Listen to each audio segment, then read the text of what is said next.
Admiral Zethrak stared at the tactical display in disbelief, his three eyes widening as red icons representing his mighty fleet vanished one by one from the holographic projection.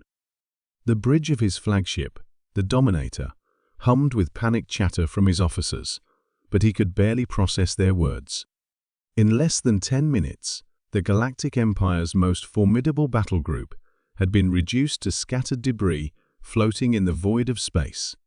"Sir," Communications Officer Vex's voice cracked as she spoke, "we're receiving a transmission from the unknown vessel." The Admiral's mandibles clicked nervously. "Put it through."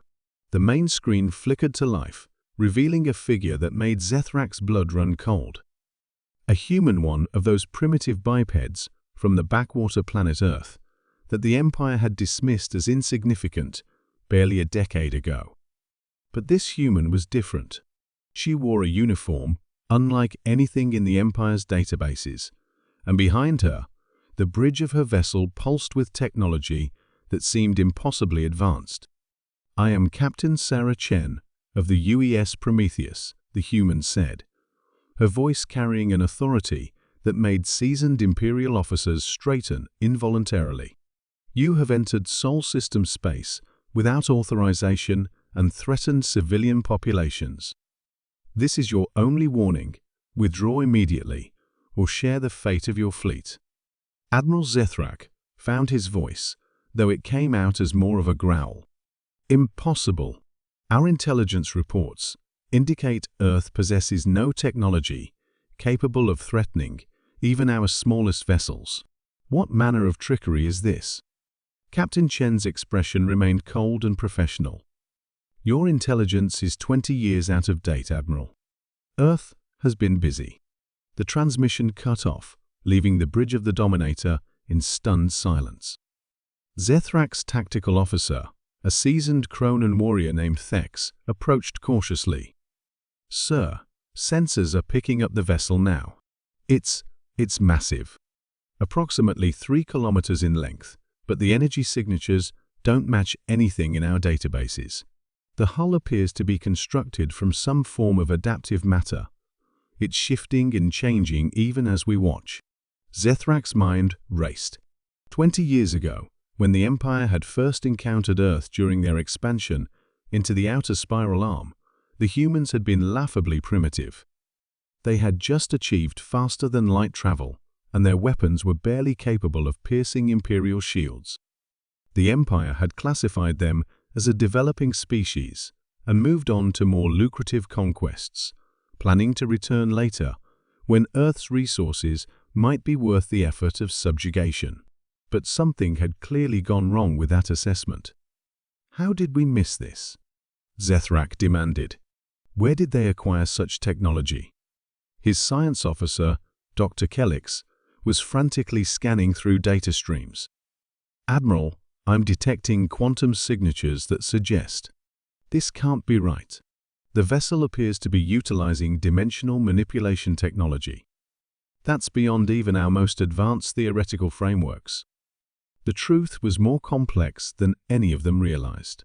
Deep beneath the Sahara Desert, in a facility that didn't officially exist, Dr. Elena Vasquez had made a discovery 23 years ago that changed everything. While excavating what appeared to be a natural cave system, her team had uncovered something impossible, a derelict spacecraft of unknown origin, buried for what carbon dating suggested was over 65 million years. The ship wasn't human. It wasn't from any known species in the galaxy. The beings who had built it possessed technology so advanced that human scientists could barely comprehend its basic principles. But they had tried, and over 2 decades of secret research they had learned. The Prometheus was Earth's first attempt at reverse engineering that ancient technology. It was humanity's prototype, built in absolute secrecy by a coalition of Earth's governments who had realized that the galaxy was not as empty or as friendly as they had once hoped. Captain Chen watched from her command chair as the Imperial fleet's remaining ships began to retreat. The Prometheus weapon systems, if they could even be called weapons, operated on principles that bent the very fabric of space-time.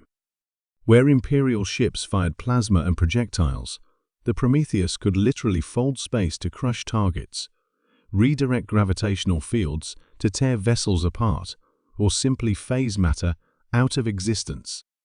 Captain, her science officer, Dr. James Morrison, reported from his station, "The ancient ship's AI is indicating that these Imperial vessels are using technology derived from the hegemony, the same species that our benefactors were fleeing from when they crashed on Earth."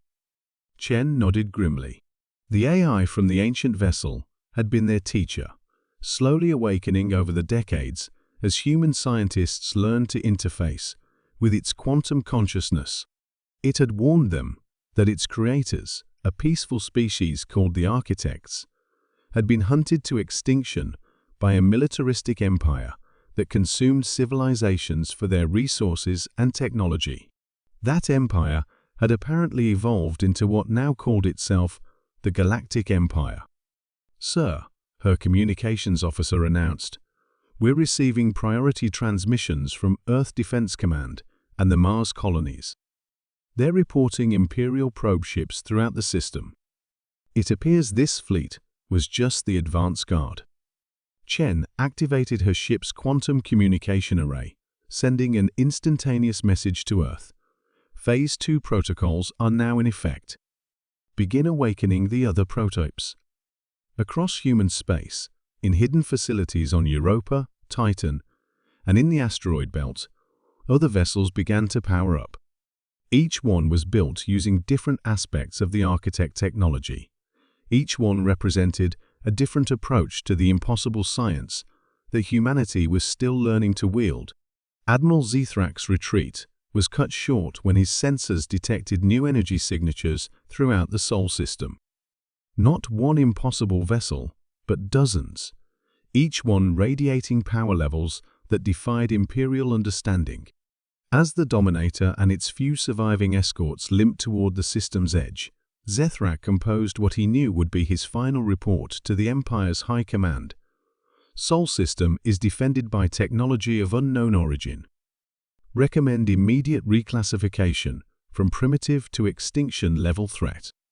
The humans are no longer the species we encountered 20 years ago. They have become something else entirely." Behind them, Captain Chen and the crew of the Prometheus prepared for the war they knew would come. The Empire would return with greater force, but humanity would be ready. They had learned from the best teachers in the galaxy, the ghosts of a civilization that had fallen to the Empire's hunger millions of years ago. Earth's forgotten prototype had just announced to the galaxy that humanity was no longer prey. They were the inheritors of the Architects, and they would not fall as quietly as their predecessors had.